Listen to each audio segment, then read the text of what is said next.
He followed the whistling into the cornfield. He told himself it was wind in the stalks, nothing more. But the sound had shape, and it carried a tune the way a bottle carries a ship. It rose up from the edge of the north field just before midnight, thin and certain, 3 notes first, then a run, then a pause, that felt like a person making room for breath.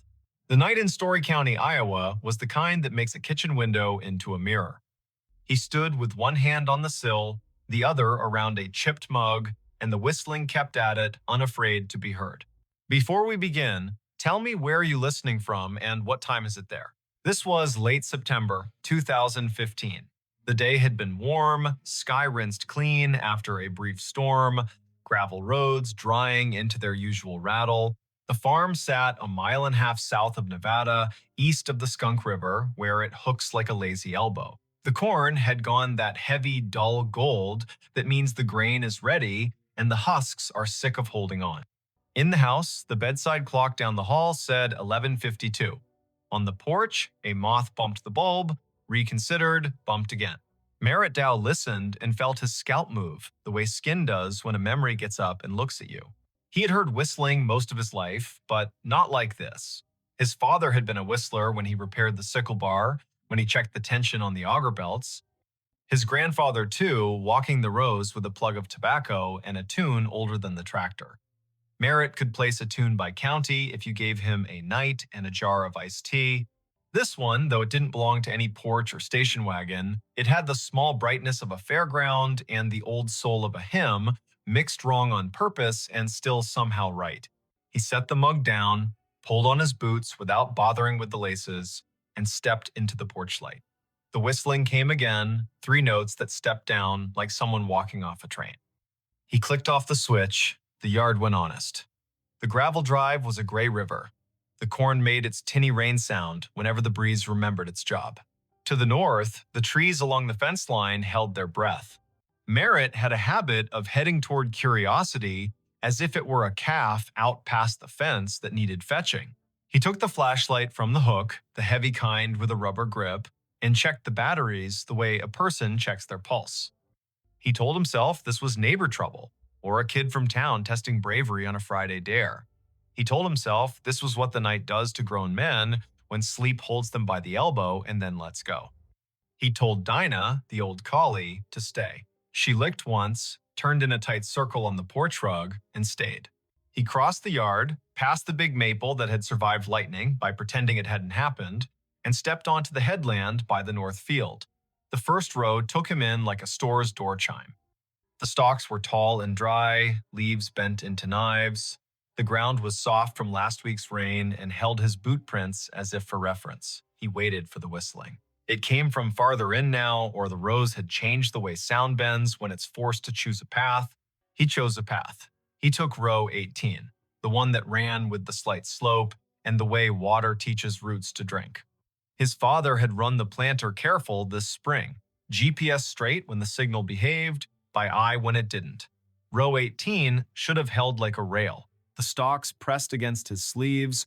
The flashlight beam drew clean wood into the dark leaves, bleaching white, silk like old hair, dirt a puzzle of last year's husks, and this year's pennies of mud.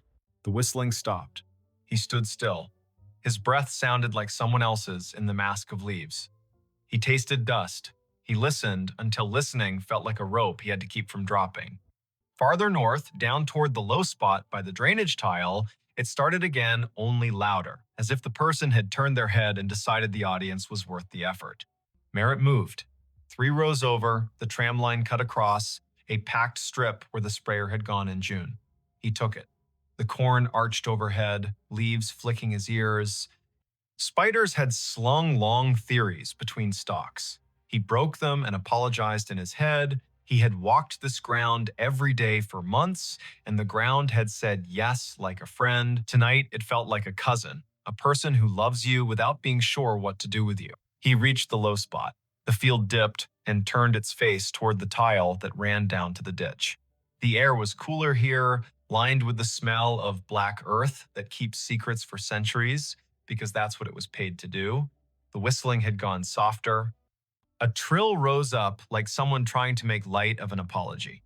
Merritt swept the flashlight sideways. The beam caught the blue reflection of something small and glassy. He crouched. A marble. Blue, with a pale ribbon curled inside, half under a leaf. He touched it with one finger and felt the way glass feels when it learned patience waiting inside a pocket for its chance. He stood, and the beam hit another, green this time, lodged at the foot of a stalk. He put them both in his shirt pocket without thinking which pocket meant past and which meant present. "Hello," he said. The field appreciated the effort, if the small answering hush meant anything. He wasn't the kind of man who called out names into a place that did not have names to call back. He was the kind of man who waited and then took one more step, the way you do with cattle that have decided the gate is optional. He took one more step. The ground had a memory. His boots sank an inch, then two. He pulled up. The mud let go with a sound like a low laugh. The beam found a scuff in the soil that wasn't his. It had rained the day before, a polite rain that brightened the world and left. Tracks should be fresh. This mark had a sharpness to it he didn't like. He aimed the light again. The scuff came to a point. Not deer, not raccoon. A toe of a boot slid sideways and corrected because the body above that boot had decided to remain upright. The field held that story and did not mind telling it. The whistling kept on. It moved east. Merritt moved too, allowing the rows to push him into the old waterway nobody planted because it cost more to argue with a ditch than to go around. He hit the bank and paused. The sound was close enough now to feel the mouth that made it, the slight wet at the end of notes, the breath through teeth. Above the ditch, on the fence line, a scarecrow leaned into the moon like he had been invited. Merritt had dressed him in a flannel shirt in July to keep the birds from laughing outright. Now the shirt's checks looked like an argument. The hat had blown off sometime in August. The stake had a twist in it the way wood does when it was alive and insists on a personality after. The scarecrow whistled. Merritt's body did not move in the way of cartoon men. He did not jump. He did not fling the light so hard the beam went to the stars. He stood, the way a person stands when what he sees insists on being nothing but what it is. He put the light on the scarecrow's painted mouth. The paint was flaked, the smile wrong on purpose. His father's old gloves were nailed to the crosspiece, fingers bent into permanent work. The straw at the neck had learned the shape of wind and refused to unlearn it. The tune came again from behind the scarecrow, clipped by fence wire and field. He played the beam along the fence. This line had been his grandfather's. His father had repaired it across 3 winters, one staple at a time, using a hammer that had bent 100 nails and 100 more. Tonight, a single strand lay loose between posts, a neat cut at shin height made by someone who liked clean work. Beyond the fence, the other place. Neighbors in the country are closer than people in town and farther away. The acreage to the east had belonged to the Kesslers once, then to the bank, then to a man who installed irrigation pivots with a speed that made the county whisper. Then it's Saturday. The pivot circle kept a gargoyle symmetry in the daylight and turned to bones at night. The whistling came from inside that circle, not far, an invitation or a dare. Merritt climbed the fence by habit and dropped into the tall, ragged grass beyond. His flashlight skipped over metal. The pivot tower rose where the corn had been cut early for silage. A ladder led up to a catwalk that had not been used since a summer of drought and cheap diesel. The sky put someone else's stars over everything. Under the ladder sat a cooler the color of a toy, lid askew, ice melted into a cold thought. 2 bottles lay on their sides. The labels had lost interest in staying on. He touched one. The glass was warm, warmer than the air deserved. He called out again, a different word this time. "Friend." The whistling answered with the same run of notes. He followed the sound around the base of the pivot. His light found cobs gnawed down to the spindle by raccoons with principle. He found a folding chair with only 3 of its 4 screws willing. He found a playing card gone into the dirt, face down forever. He did not find a person. The corn from the other side rustled, a polite cough. He turned. A taller shadow leaned out from where 2 rows had been pushed apart. The flashlight found denim, boots, the hem of a coat cut square. A hand. The skin had the tint of rural men, year-round, sun-washed, wind-scoured. The fingers were long and still. The hand did not wave. "Evening," Merritt said. He stepped closer. The shadow stepped back. The hand slid into the rose, as if hiding from a photograph. The whistling receded down an aisle of stalks, clean and straight as a hallway. He went after it. Later, he would say he never chose to follow, and he would not count that as a lie. The rose insisted. The sound invited. The night did what it always does when a person leaves a safe light and enters a place built to fit bodies only one at a time. It made a mouth and decided whether to swallow or to speak. The field spoke directions in leaves. He followed until the path tried to teach him regret, and his feet refused to be taught. At the heart of the pivot circle, the ground sank another foot. He stumbled once, caught himself against a stalk so dry it cut his palm in a clean straight line. He swore, quietly, with vowels only. The whistling had slowed. It drew out a single note and hung it in the air as if asking him to name it. He named it Unkind. He turned off the flashlight. Dark held him like water does when you slide under and open your eyes. The field went black, then not. The sky had its thin light, the stars arranged their patient omissions. The rows were no longer alleyways, exactly. They were sentences. A breeze moved through and added commas. He stepped forward into a word, then another. The whistling stopped. He waited. He could hear the pivot tower creak, a metal thought adjusting. A truck moved way off on County 18, 3 miles at least. Tires with thick voices, a man's radio too loud in the cab because the night drives its price down for everyone. He waited until the waiting was its own problem. He reached for the flashlight. The beam hit denim again. Close. A shoulder. He yanked the light up and met a face. It was not a face he knew from today. It might have been a face from a photograph under glass at the county fair, past names, eyes poured in. The hat was the wrong cut for now and the right cut for when hats were more than hats. The eyes adjusted to light with the slow patience of a barn cat in a doorway. The mouth held a shape that wasn't a smile and wasn't what comes later. The cheeks were hollowed in, the way working men's cheeks sag when they finally let the day have them. "Don't," the man said, not loud. He lifted one finger the way a teacher does when she'd rather not get stern. "Don't shine." Merritt lowered the beam to the man's chest. The denim had a tag that read, "Kessler in faded thread," as if a mother had stitched it when mud was the usual weather.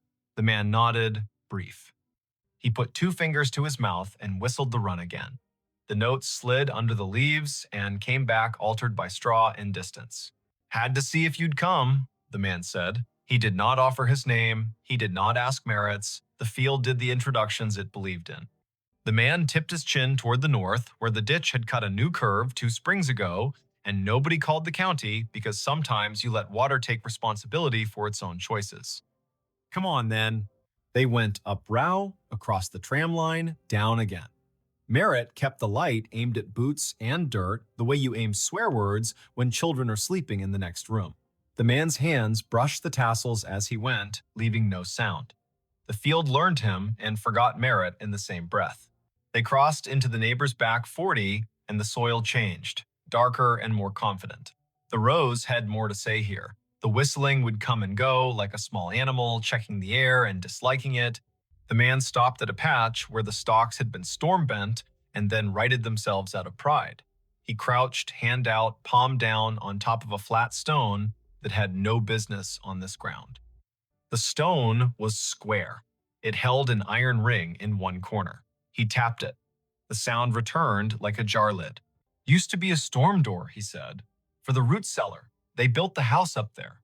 He flicked his eyes toward where the stars thinned and the silhouette of a ruined chimney picked its teeth on the horizon. "Tornado took it in 54, you know that." Merritt nodded. He had heard the story. The county leaned on that year. It changed the way people believe in roofs. 3 days after, the man said, setting his palm to the stone like a pledge, "My brother thought he heard whistling here. We believed him because he was the kind of boy who told the truth, even when it meant he had to walk back and fix something. He followed it. Everybody followed it. Men with boots and women with cakes and ropes and tubs and a feeling of the back of their necks being breathed on. We pulled the stone up, we brought lanterns. It goes under like a snake down there. The cellar does. We didn't find anyone. No boy, no breath, just apples rolling because that's what they do when people die. Things keep their job anyway. We closed it back up. Weather put a shoulder on it. And now, he stopped. The whistling came, this time from under their feet. It rose up through the stone like a trick, thin and mean and a little proud, a tune that went square, then wandered off the edge. The iron ring shook against its socket with a burr. Merritt felt the hair along his forearms ask for a vote. Now, the man said, it calls people here when it's time. He put his hand on the ring. I'm tired of it calling people here who are not me. He lifted. It did not rise much. The hinge had rusted itself into religion. The man looked at Merritt, not pleading, exactly, not persuading. He looked like a person offering you the end of a sentence the world has been running too long. Merritt set the flashlight down on its base and got his fingers under the corner. The stone was heavy-hearted, more weight than mass, the kind of weight that comes from being asked to hold back a story. They lifted together. It rose an inch, then two. It settled on a ridge of broken brick. The smell answered before the dark did. Apples, old and bitter, work that had gone on without supervision. Cold earth that had kept promises by crushing them. A draft moved across Merritt's knuckles. It took his body down a list to be sure each part remembered what stand means. The whistling ran up inside the gap and out. It had volume now. It wished it had a throat. It would have stopped if someone had blessed the night right then and said, go on to sleep. No one blessed the night. Merritt and the man held the stone a second longer, then eased it down onto a stick propped like a tired knee. The gap held. The dark inside threw itself at their eyes and bounced back, patient. They did not aim the flashlight in, the man would not have it, and Merritt knew enough to trust someone who belonged to a place this much. They listened instead. The whistling ran its tune twice, then twice again, and each time the final note sagged, as if asking someone to let it lie. Why me? Merritt asked. He wasn't offended by the question. He wanted a reason that could wear a hat. You were the one who heard it honest, the man said. You stayed at the edge of your field as long as you could and still came. Some men run because they want a story to tell about themselves. You came because you wanted to know who to go fetch. Merritt shoved down the part of himself that softened at that. He bent, slid his hand into the gap until his fingertips touched the dirt at the lip. It was cool, the way a basement never loses January. He searched by hand, careful for glass, nothing but pebbles and the slow grind of last century's lessons. The whistling faltered. It shortened itself and became 3 notes, those 3 notes he had heard at the kitchen window, the 3 his father had bent into the radio between ballgame innings, the 3 his grandfather had used to call a dog that never needed calling. He withdrew his hand and stood. The man had his head down, listening as if his bones were the receiving equipment. He began to hum, not the tune, but a harmony low and uninsistent. The whistling slowed. The cellar air came up wetter than before, fouled for a second by something like breath, and then clean. The whistling stopped. They waited a full minute, then another. Merritt counted, slow as if a child in a tent had asked him to promise monsters were on vacation. The ground under the stone was a fact again. The man let his harmony stop, the notes settling like a bird on a line, and then choosing not to stay. He knelt and pulled the stick, and the stone met its ledge with a sound like a chest closing. Sometimes, the man said into the calm, it wanted an argument. Sometimes it wanted somebody from back then to say his name and make a promise. It wanted a mother crying on the dirt. It wanted men with rope because rope makes everyone feel helpful. Not tonight. Tonight you came and you didn't carry any of that. You just listened harder than the field wants you to. That's enough. They stood together in the rows until the night got bored with them and went to do what the night does in other places.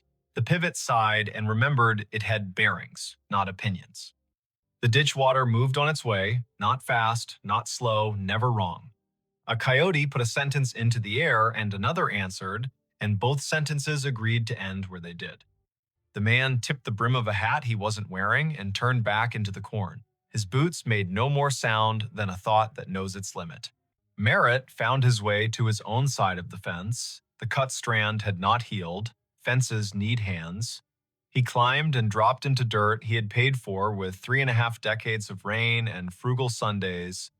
The scarecrow leaned the same way. His flashlight picked out a nail that had worked proud where a glove met wood. He tapped it back in with the handle, the small sound a hope. On the porch, Dinah lifted her head and thumped her tail twice. He sat on the steps and watched the sky unspool its last thin silk. The clock over the stove in the kitchen read 1:42. A local freight passed through town without asking anyone's opinion. The night had its usual old chair smell. Merritt took the marbles from his pocket and rolled them in his palm. He did not take them in the house. He set them on the porch rail, two small moons that decided to belong to weather again. He slept in the chair by the door with the light over the sink left on because he was still old enough to do what his father had done and still young enough to want a reason for it. In the morning, his neighbor from across County 18 pulled into the drive with the casual angle of men who do not use turn signals because everybody already knows where they're going. Otho Vale had the kind of face that had learned to tolerate sunlight and other people's plans. He stepped out, looked toward the north field, then at the porch where the marbles caught the first slant. He paused. "Thought I heard it last night," Otho said, as if they'd been in the same dream and had already agreed on the parts to keep. "I didn't come. I was afraid if I went, I'd bring the wrong thing with me. You go." "I went," Merritt said. He poured coffee into a cup that had chipped the day his daughter drove away, with her car full and her eyes wider than they had any right to be. He handed the cup down. "There's a stone out there. You know it." Otho nodded. "Been there longer than you and me combined. Some things are a door, and some things are the breath you take before you knock." They sat without sitting, Otho leaning on the post, Merritt half on, half off the iron chair that had belonged to his wife's aunt, and squeaked like the first word of gossip. The morning took the night apart and put it away neatly. The field did what fields do after an event. It pretended nothing had happened and invited you to harvest. By 10, the co-op truck rumbled up, the driver wearing the resigned cheer of a man who deals in averages for a living. Merritt walked the headland with him, pointed at moisture readings that lied slightly, agreed to pretend the numbers were written on a blackboard by someone with authority. He did the work. He did it until the work forgave him for wondering what else he might be supposed to do. That evening, he repaired the fence where the strand had been cut. He pulled it tight and stapled it with his grandfather's hammer because you use the tools that know your hands. He hammered in 3 staples and left one in his pocket so the fence would remember there is always one more job and it can't get cocky. He checked the pivot base out of courtesy to the machine. He replaced nothing. He spoke to no one. The sky went red behind weather stacked to the west, Kansas doing its job of sending clouds as if on purpose. For a week, the field behaved. The wind laid down its sheet music neatly. The coupe truck counted out grain like blessings. He slept at the proper times and did not wake to odd hours with the feeling of someone whistling at the edge of his life. The marbles stayed on the porch rail until a grackle knocked one off and it rolled into the peony bed and took up residence there like a kindness. The other slid into the pocket of his jacket and made friends with a nickel and a screw. On the 9th night, just after the 10 o'clock news told its last hurries, he heard the 3 notes again quiet, like acknowledgement, not summons. He walked out to the north edge and stood with his hands in his jacket, listening. The breeze had a bite, the first hard frost would be soon. He unlocked the gate at the lane and left it open for an hour, for no reason at all anyone else would endorse. He closed it again out of habit and walked back slowly, because a person should walk slowly sometimes or the land will feel cheap. He did not go back to the stone unless the sound asked, and it did not. He did, however, leave a small jar on the porch rail next to where the marbles had Saturday. It held nails, the good kind, old, with heads like pennies. Every day when he came home, he put one in his pocket, and every day when he went out after supper, he took one back to the fence line and put it in a coffee can under the scarecrow's torn shirt. Nobody told him to. He liked the weight exchange. He liked that fences need reminding and that the world is not improved by a man who ignores a slack line because his thoughts are more interesting. October reached both hands across the month and pulled. The trucks came and went. The harvest went well enough that he stopped thinking about what could have been If it had rained 4 more afternoons in August, he slept, he woke. The whistling did not return in any way that made him leave his chair. He began to tell himself he had imagined a portion of it, as a man will do when a thing does not ask for money or apologies. Near Halloween, his daughter called from Cedar Rapids, a night shift at the hospital, voice folded with fatigue and the kind of joy that remembers to leave room for the day. He told her about the fence and the harvest and the brakes squeal on the auger wagon that he had decided to live with until January. He did not tell her about the cellar. He would, maybe, when she brought the little boy down for Thanksgiving and they stood by the ditch and talked about frogs like a miracle. He would, maybe, if the field asked them both. In late November, after the last corn went into the bin and the bin talked in its sleep, the county put on its winter color. The field showed ribs, the ditch showed its honest bottom. The wind took one of the scarecrow's gloves, and Merritt did not replace it because some things are beautiful at half done. He walked every line of his ground one afternoon with the sun low and the temperature willing. At the fence, by the pivot circle, under the coffee can where he had been giving the fence its nails, he found a small thing. A train ticket for a child, maybe, not used. Edges scrolled by, damp and patience. The print read, Nevada to Ames, 2 bits. He turned it over. On the back, someone had written 3 notes the way some people know and others never will, little ovals marching up and down a ladder of lines. The ink had migrated slightly into the paper, the way memories do in older heads. He put the ticket in his pocket with the nickel and the screw and the marble that had refused the peony bed. He looked toward the stone without moving his face much, because a person does not want to give a field reason to brag. He said thank you into his jacket as if the cloth were a helper. He walked home. Winter did what it does. It scoured the county down to the essentials. It made the roads into suggestions and the kitchen into a chapel. It put the sound of the furnace into his bones and the number of snow shovels in the garage into a bigger argument than necessary. The whistling came once or twice in a blow that turned the mailbox into a hooded thing, and when it did, he stood at the window and let it be. The way you let a neighbor sing one verse of a song you only half like because he is your neighbor, and you hope the reverse is also true. When spring returned, hesitant and then reckless, he walked out to the stone once in daylight. He stood there like a person does when he's about to open a letter he has already read. He put his hand on the iron ring, and the ring chose not to move. He felt only cool metal and the idea of a door. He said the name of the boy he thought must have once practiced whistling there, not loud, not soft. He thanked the man with the Kessler tag for nothing and for everything.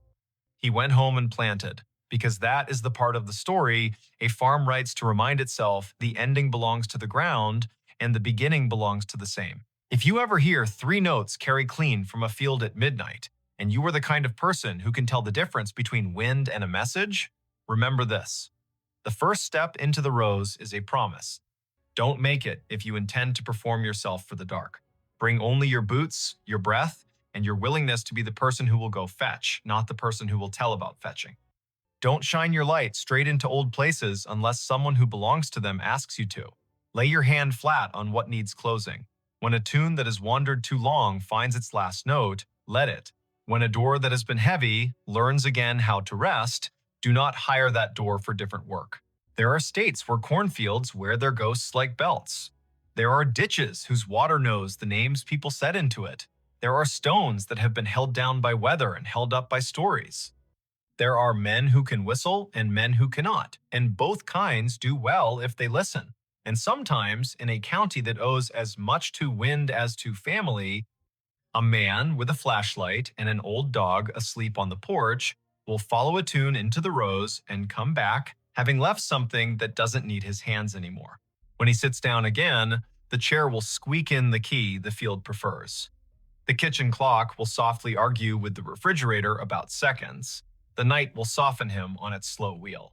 The next day, someone will wave on County 18 without lifting a hand, and the answer will come back exactly right. And somewhere beyond the line where 2 quarters meet under a fence, a stone will find it easier to be a stone because 2 men lifted it once, together, and then set it down the way the land asked. Neighbors heard a piano at 3 amperes. The house was empty. Neighbors heard it first at 3 in the morning, a piano coming through the thin savanna fog, like a voice behind gauze. Bright, deliberate, not a practice scale, but a song shaped by hands that knew what they were asking the instrument to feel. Windows glowed weakly along Jones Street. Porch fans turned lazily, pushing warm air that smelled like iron and rain. The music came from number 119, the Carpenter House, which stood empty, locked, listed, and waiting. Before we begin, tell me, where are you listening from, and what time is it there? The year was 2019, late August, heat pressing the city flat. The Carpenter House had been vacant since early summer, after an estate sale peeled it of rugs and lamps and the porcelain spaniel that used to guard the hearth. The last owner, a retired piano teacher named Odile Carpenter, had passed in late spring. Her nieces lived up in North Carolina, good people by all accounts, but too far away to keep fresh flowers on the mantel. Realtors came and went with their careful smiles. Contractors measured crown molding and murmured about old wiring. But at 3 in the morning, the house was nobody's, and then very suddenly, everyone's. Caius Mercer lived across the street in an apartment above a bookstore that smelled like paper and cedar oil. He was 37, a sign painter by trade, a listener by habit.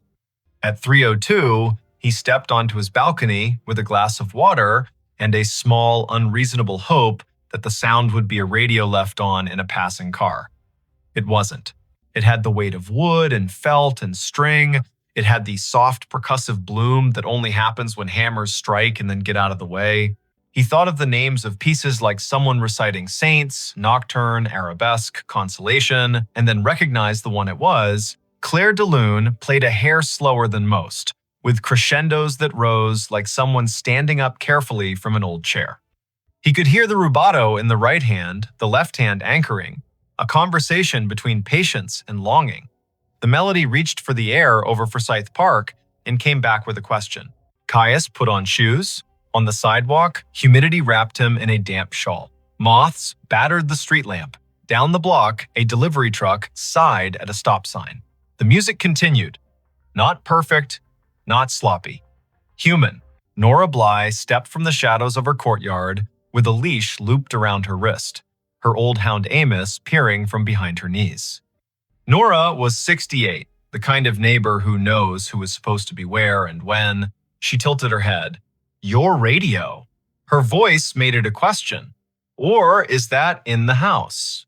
It's in the house, Caius said, and the words made the night hold itself differently. They were not the only ones. Mr. Patel from the corner bodega came up the steps wiping flour from his hands because insomnia likes small projects, and he had been making dough for morning pastries. On the second floor of a yellow clapboard place, a girl in a college sweatshirt cracked her window and frowned. An Uber drifted past and slowed. Even the driver leaned, listening. At 3:08, Nora called it in. She had a way with dispatchers, polite, precise, impossible to ignore. House is listed vacant, number 119 Jones. We have audible music consistent with a live piano. We are gathering out front. Please send a unit to clear the property. She gave her name, spelled it, gave her number, spelled it, and ended the call with thank you in a tone that made the words into a promise. 2 patrol cars rolled up at 3:17. Blue lights turned low so they washed the houses in a suggestion instead of a demand. Officer Malik Rhodes took the steps 2 at a time, his hair braided neatly, a scar like a grace note at the corner of his mouth. Behind him came Officer Lori Fenwick, steady and compact, the kind of person who never lost track of where the nearest door was. They paused at the front door. The music did not pause. In the short stillness between measures, you could hear the damp city breathing. Let me try the realtor box first, Fenwick said. Odile's nieces had left a lockbox hooked to the iron rail. Fenwick called the on-call number posted on the yard sign, woke a man named Barrett, whose voice came up out of sleep like a diver out of deep water, and got the code. She opened the box, palmed the key, glanced at Rhodes. He nodded. She unlocked the door. Inside, the air moved in waves. The foyer smelled like lemon oil and old paper. A staircase curved up like a question mark. To the left, the front parlor opened wide, and there, by the tall window, sat the piano that had not found a buyer. A Nabe Grand, walnut, its lid propped, its harp gleaming like a good secret. The bench was pulled out, the fallboard was up. No one sat there. But the song did not stop. Rhodes stepped closer, palms open, as if approaching an animal. Fenwick circled wide, eyes on corners and thresholds. Rhodes leaned and looked under the body of the piano the way a child looks under a bed. Empty. No pedals depressed. No one hiding. The music flowed with the serene confidence of someone who had forgotten to be afraid. The keys moved. Not all of them, just the ones the melody asked for, but they moved as surely as if struck by fingers. Rhodes watched a middle C rise and fall. He put his hand near the key, not touching, feeling only the movement of warm air. He swallowed. His throat made a sound like a small door closing. Player mechanism, Mr. Patel whispered from the doorway, half hopeful. Some have rolls hidden in the belly. Rhodes eased the bench back with his shin and lifted the front panel below the keys. Inside, felted hammers, whips, jacks, springs, everything that makes a grand, no motor, no roll. No belts, just the old generous mechanics of wood and intention. He let the panel fall softly back into place. The music reached the place where the melody thins into light. Fenwick walked the ground floor with calm hands and an efficient gaze. Dining room empty, kitchen empty, pantry empty, back door closed, latched, chain intact, powder room lonely and clean. Upstairs, a short hall with 2 bedrooms and a study. She went up. Caius waited in the foyer, pulse in his wrists. The house sighed the way old houses do when strangers put weight on old boards. A ceiling ticked. Somewhere a pipe tapped. The piano did not care. It turned a corner into the passage that always lands too beautifully, and Caius felt something behind his ribs try to stand up. Fenwick returned. No one, she said. Windows latched, closets filled with air and dust. She cut a look at the instrument. The song decelerated like a train entering a station and came to its hush of an ending. The final chord hung and softened and then quiet. They all stood there for the kind of moment that takes its shoes off before it enters a room. Savannah shifted outside. Moths performed their soft violence at the glass. Across the street, a cat made a decision and took it back. Rhodes ran his hand along the piano's cheek as if it were a horse. He said, "I'm going to log this as an unsecured property check, no suspect found, no damage, no sign of forced entry. We'll notify the realtor to have a locksmith rekey and to secure the back windows." He looked at Nora. "We can sit on the block a while. If it plays again, call." Nora nodded. She had that way of nodding that promises she will do more than that. At 4, the block slept with one eye open. At 5, milk trucks wrote their notes on the morning. By 7, Rhodes had told the story to a sergeant who smiled with one corner of his mouth and said, "The city has old bones. Let it have old songs." By 11, Barrett had a locksmith on a ladder checking sashes and pins. At noon, a pair of teenagers in black shirts, tagged with the name of a moving company, carried a rolled rug out to a van and joked too loudly about ghosts the way kids do when they hope fear will think they're busy and pass them by. That night, at 3:01, the music began again. Not Debussy. The opening was older, the cadence stiffer, a Bach sarabande measured like footsteps on a tile floor. Slow, precise, inevitable. Neighbors emerged as if called by the same small bell. Caius took the steps 2 at a time. Nora did not bother with shoes. Officer Rhodes arrived inside 3 minutes, not even pretending he had not parked around the corner to make it easier to be the kind of cop he wanted to be. They found the same room, the same instrument, the same absence of anyone at all. The keys rose and fell, a metronome's mind and a prayer's heart. Rhodes stood at the tail, hand on the rim, feeling the sympathetic thrum in his palm. He mouthed to Fenwick, "You feel that?" and she nodded, jaw tight. When the sarabande ended, there was a brief, polite silence, as if the empty room expected applause. The house had a history, of course. In Savannah, houses accumulate story the way live oaks gather Spanish moss, one breath, and you are clothed in what came before you. Odile Carpenter had bought the name in 1974 with her first real paycheck from the conservatory where she taught. She had trained generations of children to curve their fingers like gentle pals, to count out loud, to breathe through nerves. She had hosted small recitals in the front parlor, little boys in stiff collars, little girls with bows that smiled even when they didn't. Caius knew this because in the weeks after the second night, he took to visiting old Mrs. Beaumont on the next block, who had been Odile's friend since summer dresses cost less than a bus ticket. He brought her ginger tea, she brought him names. Odile did not marry, Mrs. Beaumont said, with the complicated pride some women use to say a woman chose herself. Odile did not need to. She kept afternoons for students and evenings for pieces she wanted to meet again. If you heard music after midnight, it was because her mind had decided to go walking and her hands did not want her to go alone. Caius asked about family, about nieces, about anyone who might have keys. Mrs. Beaumont leaned back. The nieces did right by her. But Odile's real legacy is in the wrists of children, who can now make a room ask for mercy. She smiled. If the house is playing at 3, maybe it's just remembering how to talk. The third night brought rain hard enough to erase chalk from sidewalks. The piano began at 3:04 with something American copland, maybe open and upright as a prairie. The left-hand octaves came like fence posts along a road. Rhodes stood in the hall, dripping on the polished heart pine, and felt the hair along his arms think the thought it thinks before it stands. The sound was too clear, too present, to be a speaker hidden somewhere. He pressed his ear against the underside of the keyboard, reckless and gentle all at once, and listened there. He heard woodworking, felt creak and give. He pulled back and swallowed rain. Fenwick called the lab, not because lab techs solve hauntings, but because she trusted men and women who make their living saying, this is a fact and this is not.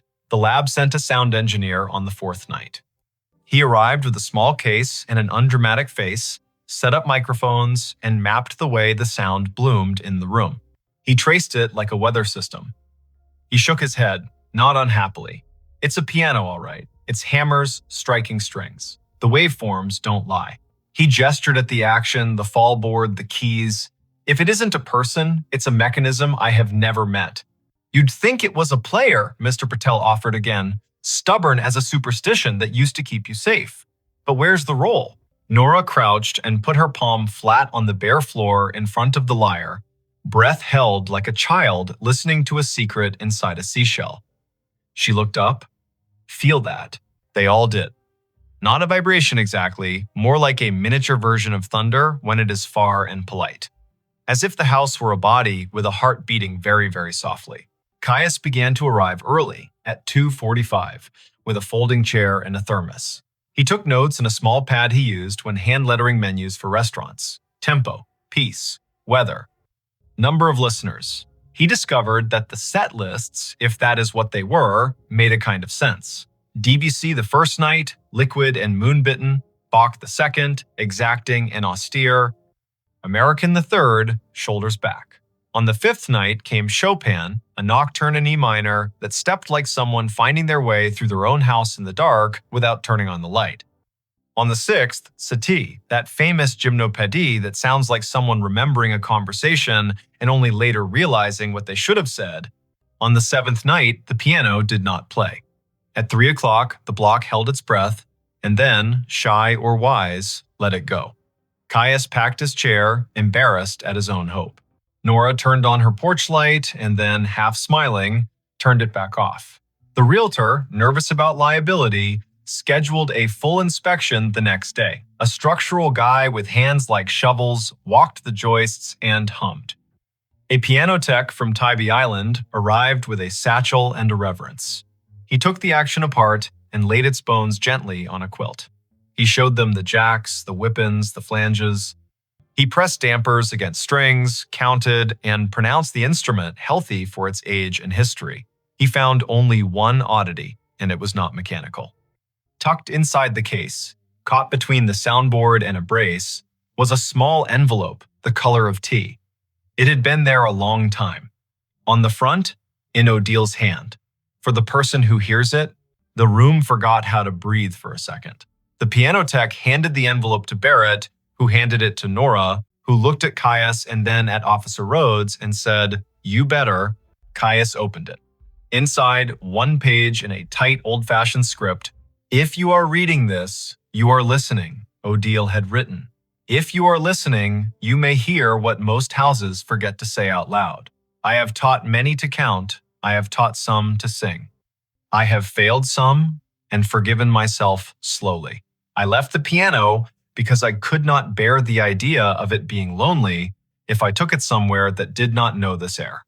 If it plays when I am gone, let it. If it stops, let it rest. I have, in the middle of the night, heard keys move under my hands without me having asked them to. I have believed this was grief, and then believed it was kindness, and then believed it was just the way wood remembers being a tree. If you must name it, call it practice."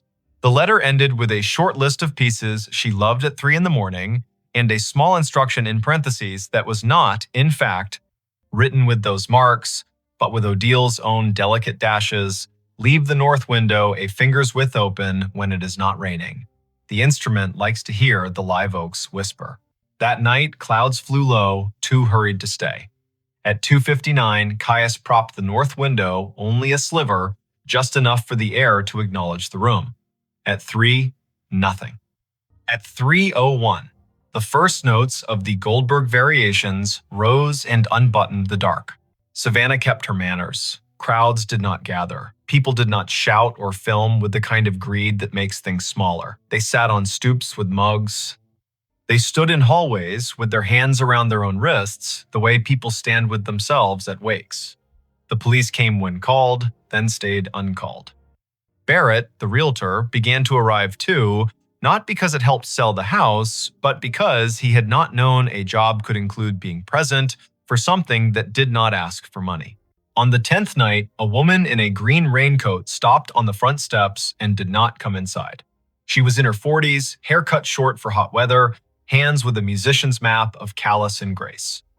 When the piece ended, a Schubert impromptu that made the room softly astonished, she said, quietly, "Odile?"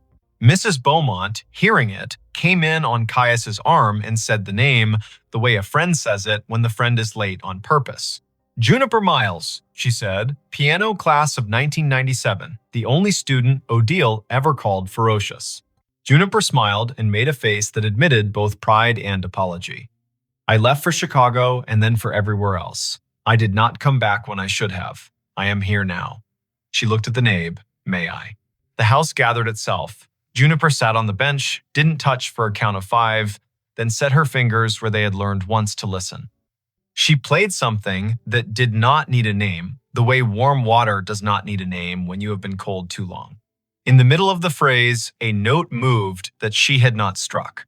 It came into the chord like a clever friend inserting a joke. Juniper laughed under her breath, cheeks wet, and shifted. The instrument and the woman spoke for a while like people who had promised not to argue and then argued anyway and then remembered why they loved each other. It went on for 3 weeks. Not every night, not on demand. Sometimes the house slept. Sometimes the city rained too hard for even ghosts to be heard. Sometimes a siren ran its thin salt line down the block and the piano waited until the sound had passed. Once, in the middle of a storm that made the gutters spit, it played a lullaby Odile had composed for a boy named Manu in 1986 when his mother was sick and he kept falling asleep on the bench. Mrs. Beaumont recognized it and cried without bothering to hide it. The story found its small, polite way into the paper, 2 paragraphs on page 3, written by a local reporter who understood that fact and wonder are not enemies. The headline used the word mystery because that is the word that lets everyone keep their peace. No one mocked, no one tried to monetize. In a city that sells its own past by the scoop, that was a kind of miracle. On the last night, October arrived dressed as September's tired sister. The air cooled, the live oaks shook their sleeves. Caius woke at 2:40, not startled, just called. He walked across the street, unlocked the door with the realtor's blessing, and sat in the dark. He did not bring a thermos. He did not bring his pad. At 3, the piano did not start. At 3:03, either or 3:05. At 3:07, a tiny sound, not a key, not a pedal, cloth on wood. Juniper stepped into the parlor and took her place. She played the Lighthouse song from someone else's life, then Odil's favorite warm-up, then something Caius could not place that sounded like forgiveness given gently and not all at once. In the second page, a breeze from the north window touched the back of his neck, a key depressed that her fingers had not chosen. Juniper did not correct it. She smiled and let the note belong. When it ended, the city had the particular quiet of a decision. Juniper stood, laid her hand on the fallboard, and moved it down slowly until the keys were covered. She did not latch it. She turned to Caius and Nora and Rhodes and Mrs. Beaumont and Barrett and Mr. Patel and the handful of others who had become the kind of congregation that forms without a bulletin. She said, "There." And it sounded like a benediction. The piano did not play at 3 after that. Not the next night, not the next week, not in November when the air remembered how to be crisp, not in December when wreaths hung and college students went home and someone left a red scarf on the iron gate and no one took it because it looked like it belonged to the fence. The house stayed empty and not empty, listed and not for long, a property and a promise. In late January, a family bought it, a dental hygienist named Leora with a laugh that took the corners off bad news.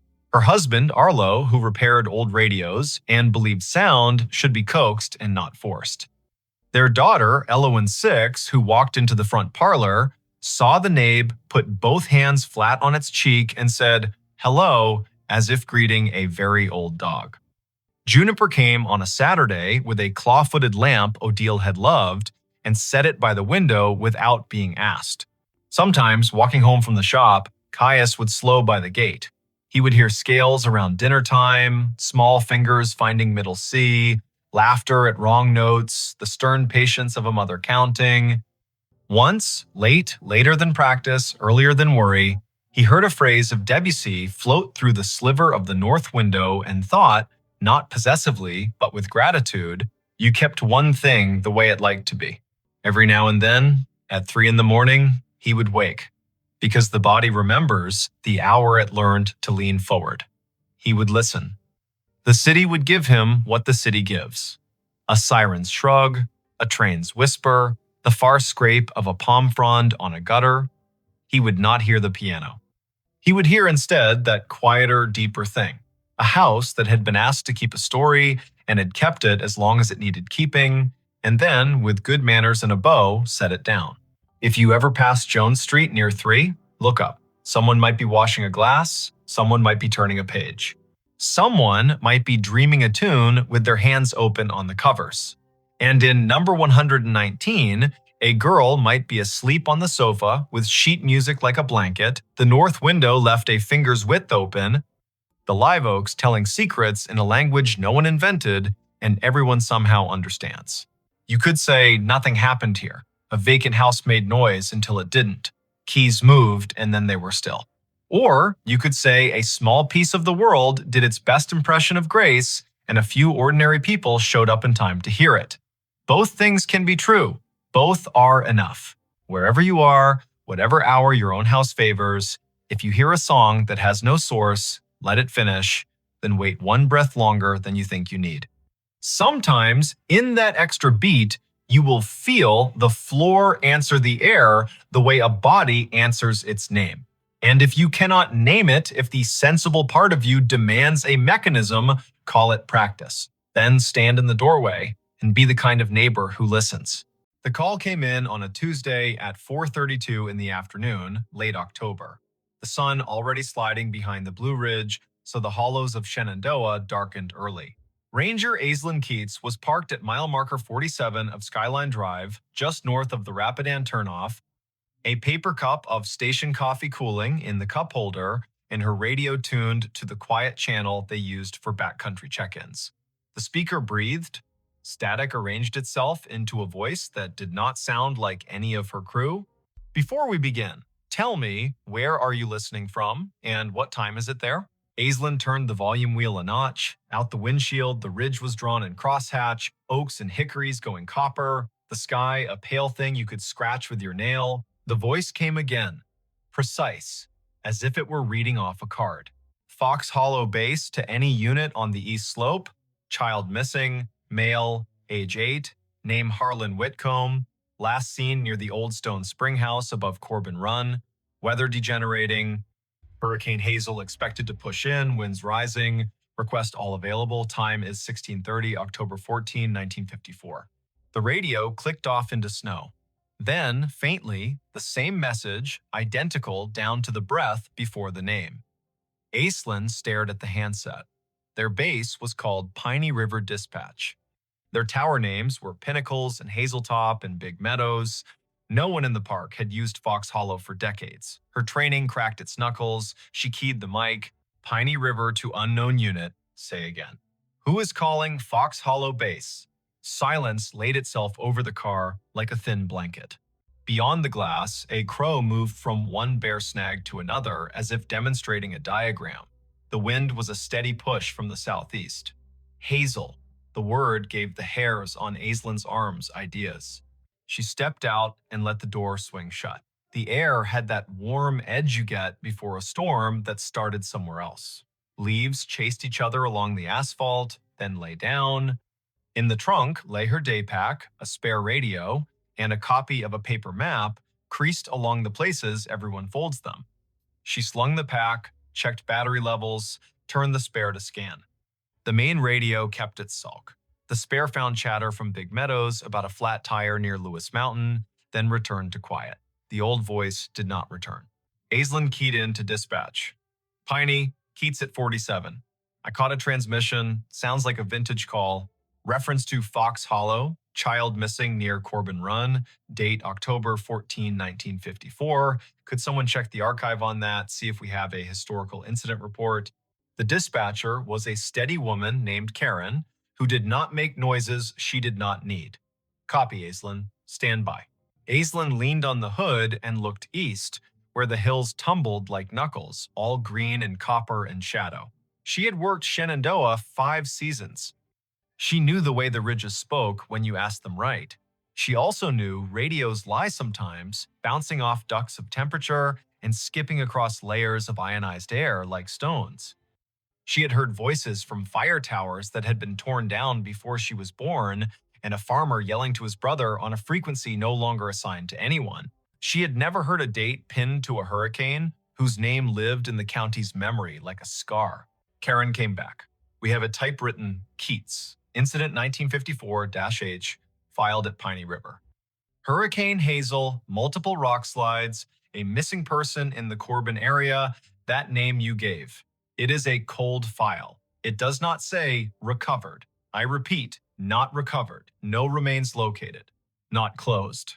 Aislinn pressed the radio to her shoulder until the plastic complained. Copy. Can you send scans to my phone? I'm heading down to the Corbin Run access. If anyone else is close enough to meet, let them know. There was a pause, a little breath that was not static. Karen's voice softened a shade, the way people do when the past finds a way to ask for your time. Sending now. Watch your footing, the trails are a mess of marbles with the leaves down. Want Dupre from Hazeltop on, stand by. Affirmative. Aislinn slung the pack across her back and looked once more at the ridgeline. A truck from Fleet rumbled past, the driver lifting 2 fingers off the wheel in that rural benediction. Clouds had started as a rumor and were now themselves. The Corbin Run access was a gravel pull-off hidden beneath tulip poplars that had learned to whisper. Aislinn eased the truck in sideways and cut the engine. She took the trail with her boots, making small promises to each rock. The stream voiced itself down the hollow knit of last week's rain and this afternoon's melt of a single stubborn snowpatch in a shadow under a ledge. The map told the story of the lower springhouse, a square of stones where water had been convinced to behave. Above it, a ledge with a scatter of quartz chips, the leftovers of older hands doing older work. Aislinn kept an ear on her radio and the other on the creek. She caught the place where a trail forgets itself and becomes deer.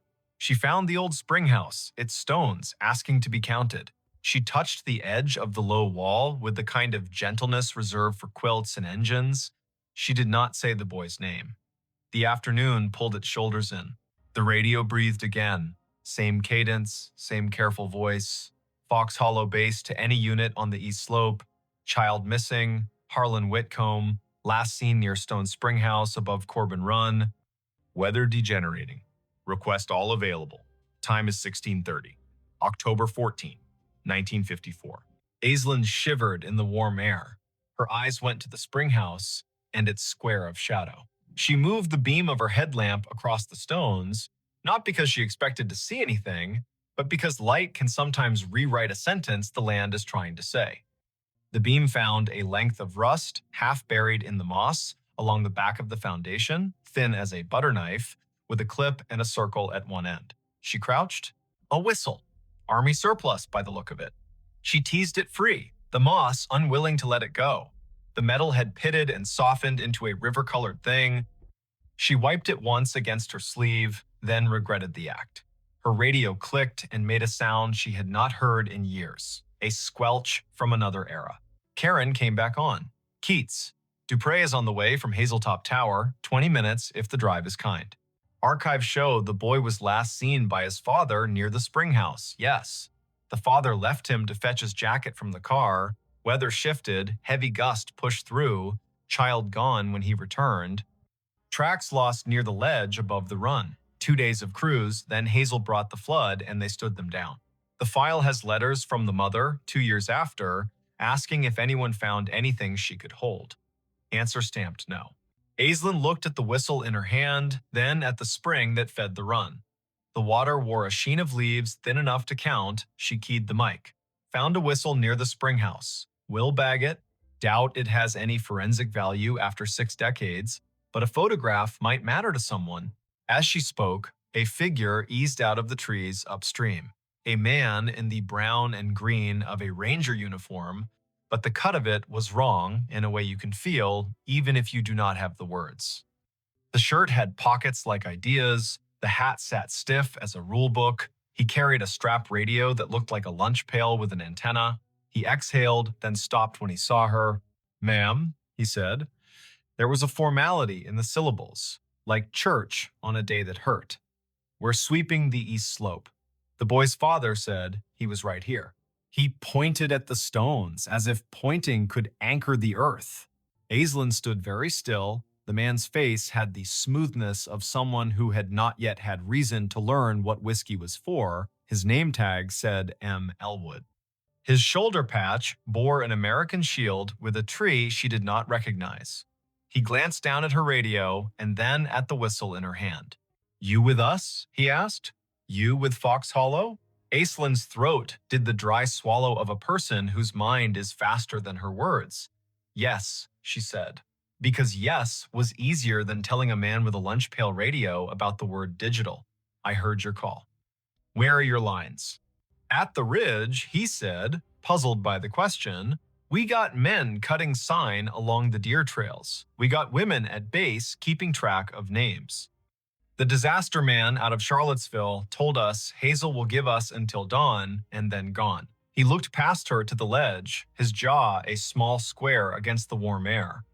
"Mother is at the church in Syria, not the far one, the one with the bell rope that sticks.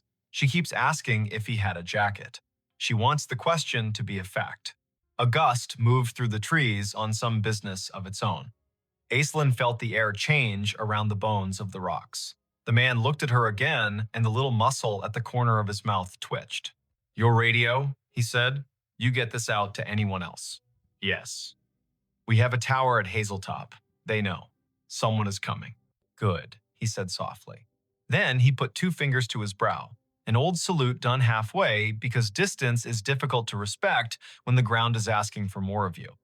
He stepped past her, boots exact on the damp leaves, and moved toward the ledge, listening with his face.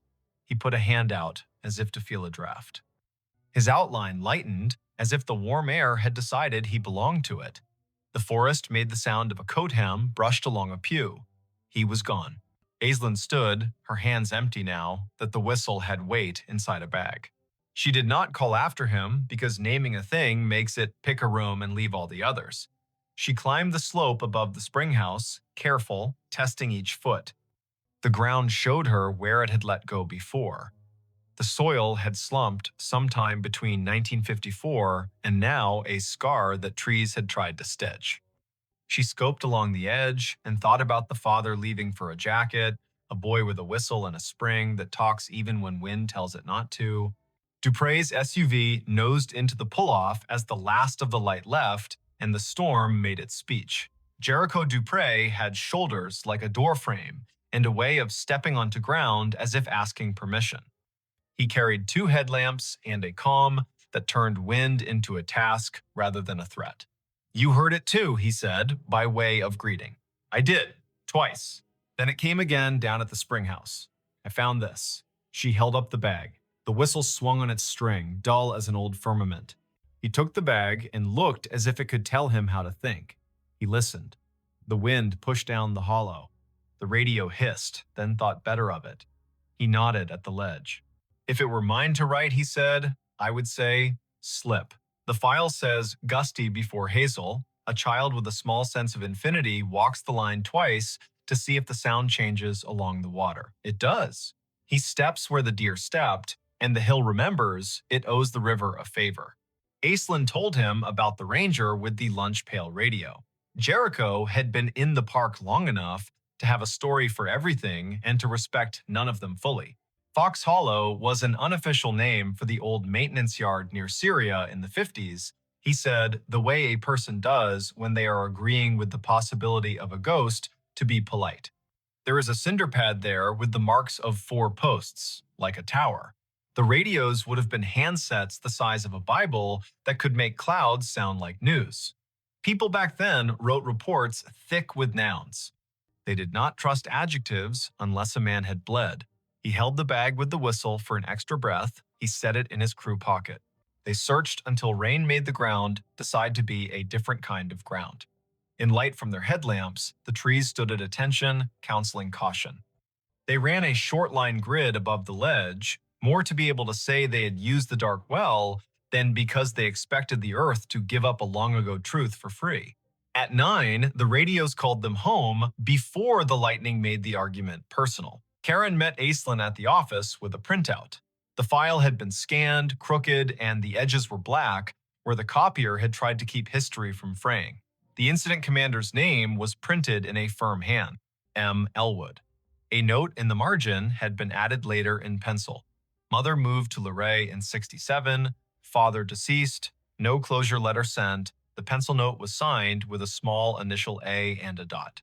Aislinn slept at the bunkhouse with the radio on her nightstand like a dog. She dreamed that paper flapped along a clothesline strung between trees, and she walked the line, reading every letter, her feet lined up on the rocks of the run, the paper turning to leaves as she read. At 3 in the morning, she woke to the noise a storm makes when it finally accepts its job.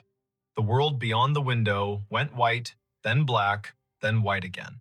She turned the volume down to half. She watched the rain write gloss on the sill. The radio stayed quiet. At 10, the day pulled itself together into rags. Aislinn drove down to Luray to a blue house where the porch had a swing, and the swing had 2 cushions that had learned how to be rain. She had a name from the file and a phone number that still worked, to her surprise. A woman in her 80s opened the door with the careful welcome reserved for officials who might be good news or could be kind even if they were not. "I am Aislinn Keats," she said, ranger with Shenandoah. "I am here because a storm pulled a thread and we saw where it ran." The woman corrected her posture and straightened the collar of her cardigan as if a story would take her picture. "My name is Tilda Whitcomb," she said. "We did not know how to leave him there, so we stayed. I have a loaf of banana bread that forgot the raisins on purpose if you are the kind of visitor who does not mind crumbs." Aislinn sat at a round table so clean it looked like a rule. The banana bread was honest, the tea was strong. Tilda put her hand on the tablecloth and kept it there as if the cloth would be steadier if it knew she was not going anywhere. She said the name Harlan like a stake you drive into ground so the tent knows where to stand. "He whistled 3 notes, Tilda said. The tune the train plays when it comes into Luray, because his father used to take him to the crossing, and they would wave at the men who stand like saints. 3 notes, and then he would laugh, because he was practiced at laughing. The wind took the notes and did not give them back. My husband ran to the car, and the sky changed. They told him on the radio he had until morning. You can live your whole life in a sentence like that. Aislinn put the bagged whistle on the table. The string looped like a sleeping thing. Tilda did not reach for it. She looked at it as one looks at an old photograph that has learned how to move. I did not get a letter, she said, and smiled small to prove she was not accusing. I understand how papers behave. I was a clerk before my hands forgot to love the carbon paper. I suppose I wrote a letter in my head every day for 2 years. Then I stopped asking out loud. You cannot keep asking the same question without turning into a different person. The whistle sat, silent, older than most of the kitchen. Tilda looked out the window, and the window looked back. A red cardinal landed on the feeder and told everyone, rudely, that it had arrived. Tilda laughed at the bird, and the laugh made her look like a photograph of herself. Aislinn asked about the ranger named Elwood. Tilda's eyes softened. Martin Elwood went to our church, she said. He was the kind of man who knocked on the door with his hat in both hands. He brought us a bag of oranges at Christmas and apologized as if the oranges had failed to be children. He wrote the report because that is what he could do, and he built a cinder block box for the tower that was not a tower, and then he got quiet like men do when they find out the world can keep a thing from them and they still have to go to work. Back in the truck, Aislinn let the radio hum. Big Meadows asked Pinnacles to send a set of cones to mile marker 62. A bear stared down a minivan with an intensity that made the parents breathe like swimmers. Life had resumed its insistence. She turned the truck toward the old maintenance yard near Syria, the one Jericho half remembered as a place with 4 posts and a name more rumor than rule. There was a cinder pad there for sure, now half invaded by chickweed and ambition. Someone had collected beer cans along the edge and arranged them by brand into a timeline. Aislinn walked the perimeter and crouched at a corner where the concrete had spalled enough to show a rebar smile. She brushed the dirt aside with one hand. A penny lay there. The year was 1954. She laughed, because a park and a story will sometimes give you too many symbols and you have to choose which to be corny about.